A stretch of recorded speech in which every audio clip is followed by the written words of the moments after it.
It's the start of another week here on Track Talk. Welcome back, everybody. I'm Steve Kaplowitz. So happy to be joined again by the longtime voice of Sunland Park Racetrack and Casino. He is Eric Alwan.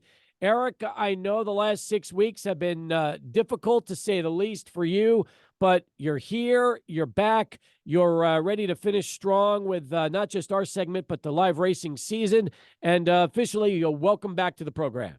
Thank you so much, Steve. I did miss you. It was just something that kind of out of my control, and it affected my voice. I mean, that was the biggest thing, but I think I'm getting better. I've had some great doctors, and I'm able to sort of eat kind of normally, but just need some time. I've had a pretty good record. 35 years, I only missed 2 live racing days. But I want to thank Dustin A. Dix. What a great man he is. He helped me with publicity duties, and he helped us with our show. Steve, he even called races. He was awesome. And I want to thank my good friend Jim Collins from Tucson, who's the racing secretary at the Downs at Albuquerque. He called another day for me. So it worked out. Thank God. Dustin told us he never wants to deal with that ever again. So I got it. Yeah. But what courage he showed. I mean, you're an announcer in sports. You know how hard it is to do play-by-play. Yep. Dustin was never scared. He was courageous. He kept it simple. And you know what, Steve? He's got a really good voice. He could be an announcer in any sport if he wanted to. But I told him, don't dirty your hands with that, Dustin. You're an elite executive.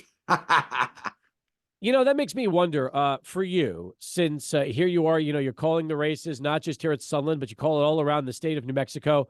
Have you ever called other sporting events before other than horse racing? Oh, no, sir. No, I've been, I've kind of learned the slow way or the hard way that in this world that we live in, it's not good to be a generalist. You got to have a finesse, a specialty, a niche, and reinventing ourselves is so important. Maybe I could do it. I think it'd be harder because at least in racing, you have colors to key off of, and you get used to the names. But any kind of calling of a sport is difficult because it's so fluid and moving so fast. But I've just enjoyed racing. I've had a good long run. I've got a lot to be thankful for. I love it. He's Eric Alwan, folks, joining us here this week on Track Talk. So one big stakes race this weekend, and that is the running of the West Texas Maturity. It's the Grade 3 race coming up Sunday for 3-year-olds. And then next weekend is going to be a loaded weekend, just like Sunland Derby weekend. I know this racetrack is going to be going out with a bang next weekend as well. Yeah, closing weekend will be unbelievable, Steve. I mean, there's just a host of, dozens of stakes races on that Saturday and Sunday, which we'll talk about on our next show. But it's just amazing how many races will be voted to the best in the quarter horse world on April the 6th, and then the best in the thoroughbred world on that closing day Sundays. Dustin really made closing day Sunday a lot stronger than it's normally. But this weekend, we're going to have 2 thoroughbred stakes on Friday, and then the West Texas Maturity on Sunday that you talked about. Let's talk about, first off, the Breeders' Oaks and the Breeders' Derby. Those are coming up on Friday. You know, when it comes down to a purse, Steve, you can give away $500,000 in New Mexico on just a regular Friday is just amazing. And it's 2 races that are worth $250,000 each. I think that the Oaks is a little tougher to handicap, and that's for the girls, the 3-year-old fillies going long. It's kind of out of their scope. They're not really used to going a mile or longer, but they will on Friday. And there's no clear-cut favorite in the Oaks. I mean, you could take a look at a lot of horses like Mark the Winner for Simon Beechler, who's been 4th and 2nd in the last 2 stakes races that she's running. She will not have to face the Todd Fincher juggernaut paying off my marker. That horse is not running in the Oaks for whatever reason. So it gives a lot of these horses that have never won a stakes a chance. Maybe Flaco Capalucci's Street Mark could do well. Did you know that Flaco is still leading in our trainer standing? So he's really pouring on the pressure. Honky Tonk Honey is the second part of the Simon Beechler attack, and that one was second. last time out in the Enchantress to paying off my marker. Of all the horses that might like a mile, she might like it the best. There's a bit of a sleeper in the race for Casey Lambert, a horse that I'm very high on. That's Runaway Bay. She was able to break her maiden last time out sprinting. She'll try to go longer tomorrow. Well, yes, on Friday. Scary Cherry's also in the race. This is a horse that won by 6 lengths last time out against maidens.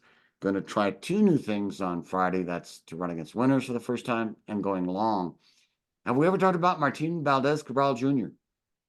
He's slowly making an impact in the trainer standings because he won 4 the other day, and he has that horse, Scary Cherry. As far as the New Mexico Breeders' Derby, I think it's a one-act play. It's all community leader. This horse is one of the more dominating New Mexico breds that I've seen in the last 10 years. He's won 8 of 9. The great Todd Fincher trains him.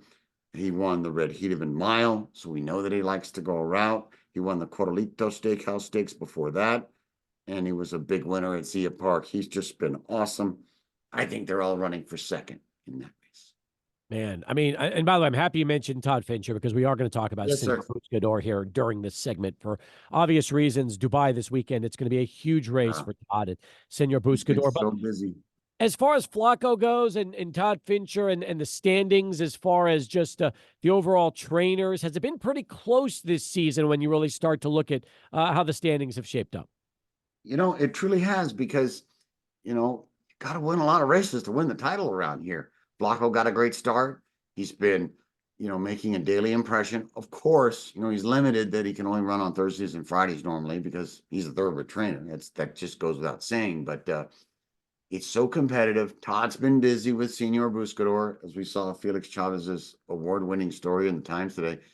Todd's a millionaire. In one race, Todd won $1 million with Senor Buscador winning that big race in Saudi Arabia.